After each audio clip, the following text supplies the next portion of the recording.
तुम्ही मुस्लिम आणि मराठीचं राजकारण करताय, मुस्लिमांना बरोबर घेताय, मराठी मुस्लिम अशा स्वरूपाची एक नवी संज्ञा जी आहे ती तयार झाली, अशा स्वरूपाचं एक वर्णन केलं जाते आणि तुमच्यावर आक्षेप आहे की तुम्ही मराठी मुस्लिम अशा स्वरूपाचं राजकारण कोण घेते? मताचं भाजप घेते. भाजपने अकोटमध्ये MIM बरोबर युती केली,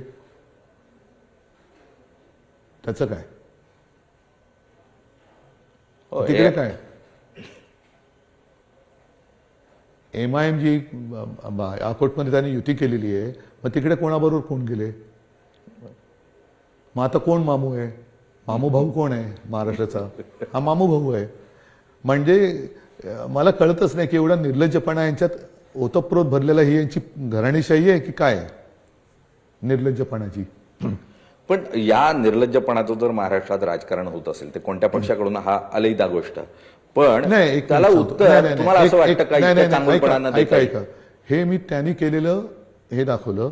मात्र मुंबईमध्ये जे आम्ही कामं केलेत, अगदी कोस्टल रोड आम्ही केला, तिकडे फक्त पाटी एका मराठी आणि मुसलमानांनी त्याच्यावरनं जावं. टोल मुक्त आहे, तो टोल मुक्त फक्त मराठी आणि मुसलमानांचंच आहे का? सर्व भाषिकांनी. कोरोनामध्ये जे काम केलं त्याच्यात मराठी मुसलमान वेगळे केले का? सर्व गुजराती, उत्तर भारतीय, उत्तर भारतीय 6.5 लाख मजुरांची सोय ही माझ्या सरकारने केली होती.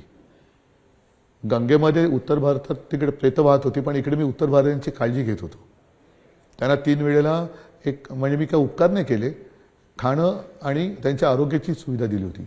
आज मुंबई महापालिकेमध्ये जवळपास 8 ते 9 भाषांमध्ये शिक्षणाची सोय ही मराठी आणि मुसलमानांसाठी आहे का? सगळ्यांसाठी, सर्व प्रांत. मध्यान्ह भोजन फक्त मराठी आणि मुसलमानांसाठी आहे का? माफक स्वरूपात किंवा मोफत दरामध्ये आरोग्य सुविधा फक्त मराठी आणि मुसलमानांसाठी का? घरात नळाचं पाणी फक्त मराठी आणि मुसलमानांच्या घरात आहे का?